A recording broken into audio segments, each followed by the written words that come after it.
जिरायनानै दङ मैया हरनि 12टा 1टा बाजासिम बिथांमोना थान्दै जुथुमाव जिरायनानै दङ। बेबायदि मानसिफोरनि नाजानाय मावसोमनाय फोथायनाय आरो अनसायनायजों जोंनि भाषाया दिनै बे गोजौ थाखोसिम फैदों। नोंथांमोना मिथिगौना आसामाव गासै टोटेल पपुलेशन ना बेसेबां सुबुं अनजिमाया बेसेबां 3 कोटी 26 लाख। जों आबसुआ बुङो जोंहा बर'फ्रा 25 लाख दङ होननानै, जों साहित्य सभाया बुंनानै लायो दुगानानै लायो 25 लाख बर'फोर दङ होननानै। किन्तु भारत सरकारनि पपुलेशन सेन्सास अफ इन्डियानि रिपर्ट बायदिब्ला सरकारि रेकर्ड बायदिब्ला मात्र 15,000 बर'फोराल' गावनि भाषाखौ रायज्लायो, बेजों फरायो, बेजों फोरोङो। दा जोंनि आसामाव जेराव 3 कोटी 26 लाख मानसि दङ, बेयाव 15 लाख मानसियाल' बे भाषाखौ फरायो, बे भाषाजों बिजाब लिरो, बे भाषानि स्कुलाव फरायो। अब्लाबो जों बेखौ जुदि पार्सेन्टेजाव लाङो, सानखान्थियाव लाङो, आं सिगांबो अनेक बार बुंदों, अब्ला जोंना बर'फोरनि पपुलेशना बेसेबां जायो मिथिगौना 5.6% अनलि।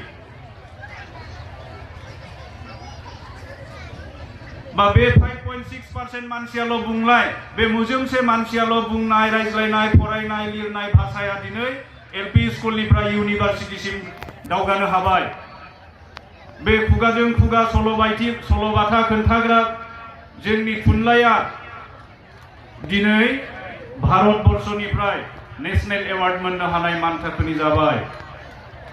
बे 50 बोसोरनि गेजेराव जोंनि भाषाया टेक्निकल लैंग्वेज जाबाय, जोंनि भाषाखौ जोङो साइंटिफिक लैंग्वेज बानायनो हाबाय। आरो जोंनि लैंग्वेजआ दा, जोंनि भाषाया दा आसाम सरकारनि आरो भारत सरकारनि एडमिनिस्ट्रेटिव लैंग्वेज जाबाय, सासन खालामग्राफोरनि भाषा जाबाय। दिनै आसाम एसेम्ब्लियाव बर' एमएलए मन्त्रिफोरा बर'जों बाथ्रा बुंनो हानाय जाबाय, बर'जों समायखिरा लानो हानाय जाबाय। बेखौ जों नुबायानो थाखायो। दिनै भारत आसामनि गभर्नरा जेब्ला गेजेटि नटिफिकेशन होननानै बुङो, सरकारनि बयनिख्रुइ गोहोगोरासिन अर्डारखौ लिरो, अब्ला बे बर'जों साफाय जायो। दा जोंनि भाषाया एडमिनिस्ट्रेटिव लैंग्वेज जाबाय। दिनै बेखौ जुदि जों हादरारि थाखोआव लाङो भारतबर्षनि नेशनेल लेभेलाव, अब्ला भारतआव 140 कोटी मानसि दङ, पपुलेशन दङ 140 कोटी, आरो जों बहा 15 लाख नैसेनि। अल इंडिया पार्सेन्टेज दिहुनोब्ला जोंहा 1% बो नङा बर'फ्रा। जोङो 1% जानो थाखाय 95 खमनो बेसेबां जायो 0.05% जायो। दा सुबुं बिसान हिसाबै नाम्बार अफ पपुलेशन हिसाबै जों इसेल' मोजोमसेल', नाथाय जोंनि मानसिफोरनि जि क्वालिटी, जोङो गावनि बिमा रावखौ जि अनसायनाय, गावनि रावनि सायाव जि फोथायनाय, गावनि हारिमुनि सायाव जोंनि जि अनसायनाय, गावखौ बर' हिसाबै सिनायथि होनाय, बर' हिसाबै थांनानै थानायनि जि जोंनि हाबिलास, जोंनि जि फोथायनाय, जोंनि जि थांखि, बेनि थाखाय जों दिनै अल इंडिया लेभेलाव जों शिड्यूल लैंग्वेजनि मर्यादा मोननो हादों। नोंथांमोननि नाजानायजों, बे बर' फिसाफोरनि अनसायनायजों, बे लेखा गोरों मानसिफोरनिल' नाजानाय नङा, बेयाव गामिनि हाल एवनानै जाग्रा जोंनि जाम्बा माने आजिला बर' मानसिफोरनि गासैनिबो नाजानायजों जाबोनाय, बर' हिसाबै जों सिनायथि लानानै थांना थानो थाखाय जि लुबैनाय, जोंनि जि हास्थायनाय, बे नाजानायजों बेसिम देरहासार जानो हादों। थांनाय 50 बोसोराव जों बेसिम दावगानो हाबाय। दा फैबाय थानाय 50 बोसोराव जों आरोबाव दावगानांसिगोन। नंगौ, दिनै जोंनि स्कुलफोरा सरकारि जायाखै, जोंनि कलेजाव नांगौ बायदि जों सुबिदा होनो हायाखै, नाथाय गोबां सोलायबाय। दा सोलायनाया ओरैबायदि फैबाय जे जोंनि सनितपुर जिल्लायाव सरकारि स्कुल गैयामोन।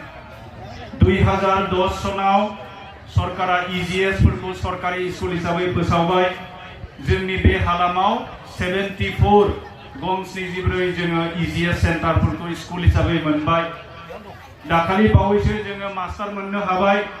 नैबे दा मदन बसुमतारी आरो कमल मोसाहारिनि दैदेननायाव सनितपुर जिल्ला बर' साहित्य सभानि नाजानायाव जोङो देग्लाय 36 जन 36 जन बर' मास्टार जों एलपि स्कुलफोराव मोननो हादों आरो दाखालि बावैसो हाई स्कुलाव मास्टार जों मोनदों 8 जन गासै 9 जों मोननो हादों सेंगेलिमारि स्कुलाव जोङो दा एमए एमएससी पास जानाय बर' मिडियामनि बर' मानसि मास्टार मोनदों दा देग्लाय बोसोरनिफ्राय जों सेंगेलिमारि स्कुलाव 11-12 आवबो हायार सेकेन्डारियावबो बर' बिजोंजों फोरोंनो हासिगोन जोंना बे शहीद बरगावनि शहीद मनिराम एकाडेमियाव जों बर' मिडियामनि मास्टार डिग्री होल्डार मानसि मोनदों टिचार मोनदों बेयाव बेखौबो जों दा हाई स्कुलखौ हायार सेकेन्डारिसिम जों खालामनो हासिगोन बर' मिडियामनि जासिगोन आरो जोंनि राङापारा कलेजाव थांनाय बोसोरनिफ्राय जोङो higher secondary first year second इयारखौ बर' मिडियामनि परीक्षा लिरनो हानाय बेबस्था खालामनानै होबाय आरो जै जोंनि गथ'फोरा गावनि बिमा रावजों पलिटिकेल साइन्स इकोनॉमिक्स एडुकेशन हिस्ट्रीखौ फरायनो मोनबाय परीक्षायाव लिरनो मोनबाय नोंथांमोना आसरित जागोन सासे स्टुडेन्टआ एडुकेशनाव 95 मोनदों 100 आव सोमोनांथाव पलिटिकल साइन्सआव 70% नि एबभ मोननानै जोंनि गथ'फोरनि पास जानायनि पार्सेन्टेजआ दिनै फार्स्ट क्लासनि गोजौआव थाजोबदों दा बे सोलायनाया फैगासिनो दङ आरो जुदि जोङो हायार सेकेन्डारि लेभेलसिम आरोबाव गंथाम गंब्रै हायार सेकेन्डारि स्कुलफोराव बे बेबस्थाखौ खालामनानै होनो हायोब्ला जोंनि गथ'फोरनिबो आनजादनि रिजाल्टआ मोजांनिफ्राय मोजां जालांसिगोन दहाय मैयाबो आङो फोरोंगिरिफोरजों मिटिंआव सावरायदों फोरोंगिरिफोरनि मोनसे अजद जे बिथांमोना साख्रिया टिउटर जानानै दङ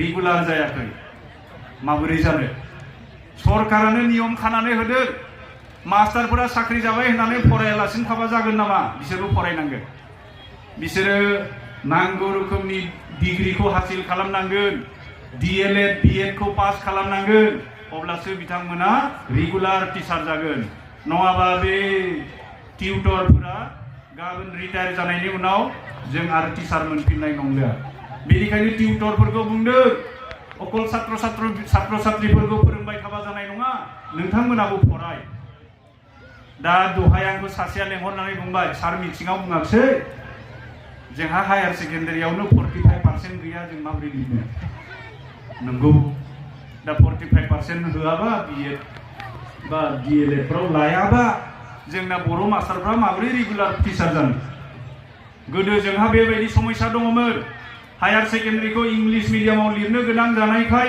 जोंनि स्टुडेन्टफोरा खुनु रोखोम सेकेन्ड डिभिजन 45% मोनामोन मोनोब्लाबो 50% मोनामोन नाथाय दा जोंनि स्टुडेन्टफोरा बर'जों फरायनो मोननानै बर'जों लिरनो मोननानै थांनाय बोसोरनिफ्राय 90% 80% लानानै उथ्रिसार जानो हानायनि खाबुखौ जोंनि स्टुडेन्टफ्रा मोनदों आरो मोनलांबाय थागोन होननानै जोंहा फोथायनाय दं।